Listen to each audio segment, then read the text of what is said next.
முதல் எழுத்து வரையும் முறை. முதல் எழுத்து, தமிழ் மொழியின் முதல் எழுத்தான ஆனாவை வரைகிற முறையை எப்படி கற்றுக் கொடுக்க போறேன்னு பாருங்க.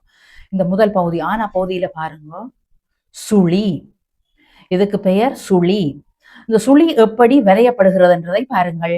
வலது பக்கமாக ஒரு சுழி ஒன்று அமைக்கப்படுகிறது. அடுத்த ஆவண்ணா பகுதியை பாருங்கள். வலம் சுழியாக ஒரு சுழியை அமைச்ச நாங்கள் இனி பாருங்கள், அதுல இருந்து ஒரு கீழ் வளைவு ஒன்றை உருவாக்கப்படும். எப்படி அதுல இருந்து ஒரு கீழ் வளைவை உருவாக்கி விட போறோம். பாருங்கள் பாருங்கள் கீழ் வளைவு எப்படி வரையப்படும். ஓகே, ஈனா பகுதியில பாருங்கள், கிடைக்கோடு என்ன போடப்பட்டிருக்கு? கிடைக்கோடு. ஆனாவில சுழி வரப்பட்டிருக்கு, கீழ்வளைவு வந்திருக்கு, அடுத்தது கிடைக்கோடு வரையுங்கள். கிடைக்கோடு வரையப்பட்டிருக்கு. அடுத்த என்ன பகுதியில பாருங்கள், மேல்கோடு. இவருக்கு என்ன சொல்லுவோம்? ஆனாவில பாருங்க, சென்டர்ல வந்து மேல போய் பிறகு கீழே நோக்கி வரப்போகுது. அப்ப மேல நோக்கி போறத மேல்கோடு என்று சொல்றோம். பாருங்கள், மேல்கோடு. அதே வேளை அதே கை திருப்ப அதே நோக்கி அதே வழியால திரும்பி வரும் பொழுது ஊனா பகுதியில் உள்ள கீழ்கோட்டை பாவிக்கிறோம். இப்ப பாருங்கள், ஆனா ஒன்று முழுமை அடைந்து விட்டது. அதை திருப்பவும் எழுதி காட்டுகிறோம். பாருங்கள், சுழி போட்டு அடுத்தது கீழ் வளைவு ஒன்று உருவாகுது. பாருங்கள், கீழ் வளைவு. கீழ் வளைவு எப்படி உருவாகுதுன்னு பாருங்க. கீழ் வளைவு இருந்து அப்படியே கிடைக்கோடு. கிடைக்கோடு வந்து மேல் கோடு, கீழ்கோடு. ஆனா உருவாகி விட்டது.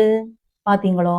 மிக இலகுவாக 4 வழிமுறைகளை பயன்படுத்தி இந்த ஆனாவை நாங்கள் உருவாக்கி இருக்கிறோம். அன்பான பெற்றோர்களே, உங்களுக்கு ஒரு அறிவுறுத்தல்.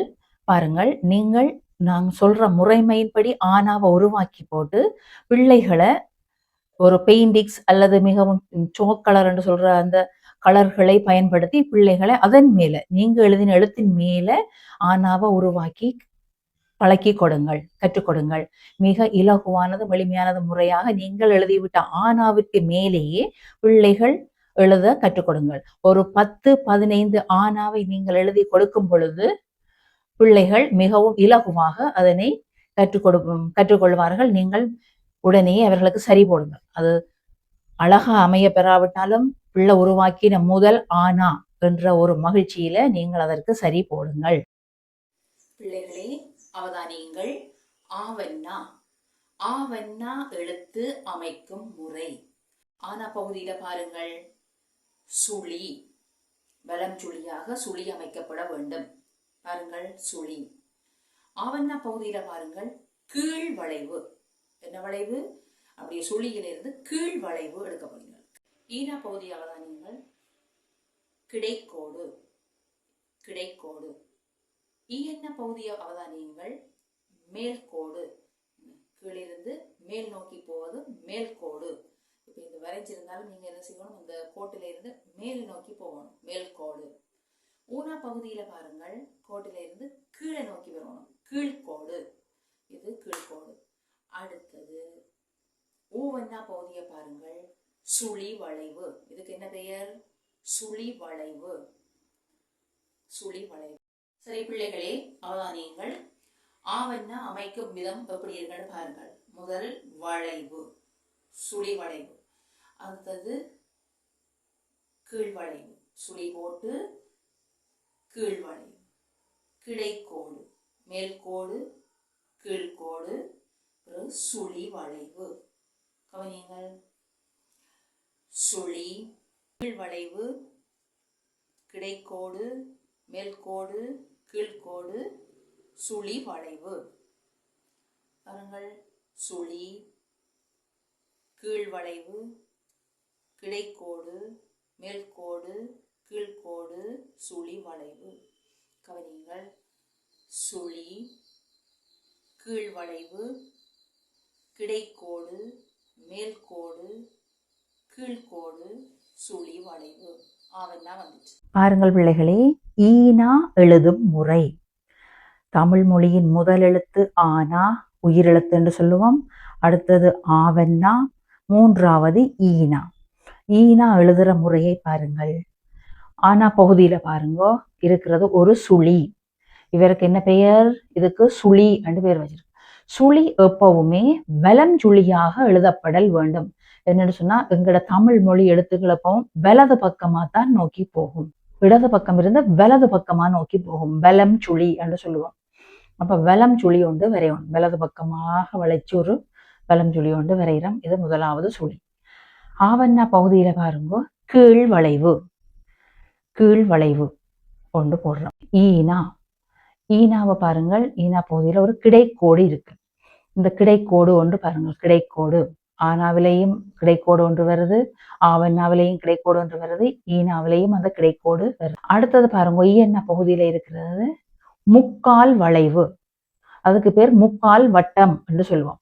நாங்கள் முதலா பழகினாங்கள் வட்டம் வரைய ஏன் பழகினாங்கள் இப்ப தெரிஞ்சிருக்கணும். முக்கால் வட்டம் வரைகிறோம். முக்கால் வட்டம் ஏன் ஈனாவுக்கு சுத்தி பிடிக்க வேண்டியிருக்கு. அதனாலதான் அதுக்கு பேர் முக்கால் வட்டம் அல்லது முக்கால் வளைவு என்று சொல்லி சொல்லுகிறோம். ஓகே, பாருங்கள் ஈனா எழுதுற முறையை பாருங்கள். முதலாவது போடுகிறோம் சுழி. பாருங்கள் சுழி வரைஞ்சிட்டோம். அடுத்தது பாருங்கள் கீழ் வளைவு. பாருங்கள் கீழ் வளைவு. அடுத்தது பாருங்கள் கிடைக்கோடு. என்ன இது? கிடைக்கோடு. இனி பாருங்கள் முக்கால் வட்டம் வரையப்போம். என்ன வரையப்புறம்? முக்கால் வட்டம். புரியுதா? திருப்ப பாருங்கள் சுழி, கீழ்வளைவு, கிடைக்கோடு, முக்கால் வட்டம். ஈனா வந்துட்டு பாத்துனீங்களா? திருப்ப பாருங்க சுழி, கீழ்வளைவு, கிடைக்கோடு, முக்கால் வட்டம். புரியுதா? ஈனா.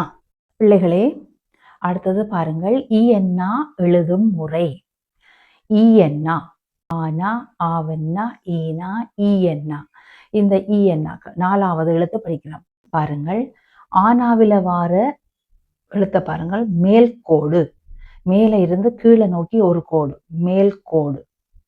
சரியா? மேல்கோடு கொண்டு வர இருக்கு பாருங்க.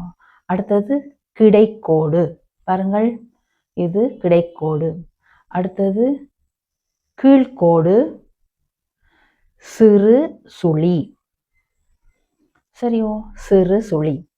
மேல்கோடு என்று சொன்னா பாருங்கள் இங்க இருந்து மேல நோக்கி போகும். கிடைக்கோடு எப்படி இருக்கும்? அப்படியே அந்த கையை எடுக்காம இந்த பக்கம் திரும்பும். அடுத்த கீழ்கோடு என்ன செய்வோம்? இதுல இருந்து இப்படி வரும். அதுல ஒரு சுழியும் வரும். பாருங்கள் எழுதுற முறையை பாருங்கள். மேல்கோடு பாருங்கள் இங்க இருந்து நோக்கி போறது மேல்கோடு. அடுத்தது பெண்டால அப்படியே திரும்பி இங்க போறது கிடைக்கோடு. பிறகு பாருங்கள் அப்படியே கீழ்கோடு. சரி, அடுத்தது சுழி. கவனிங்கோ, மேல்கோடு, கிடைக்கோடு, கீழ்கோடு, சிறு சுழி. ஈயண்ணா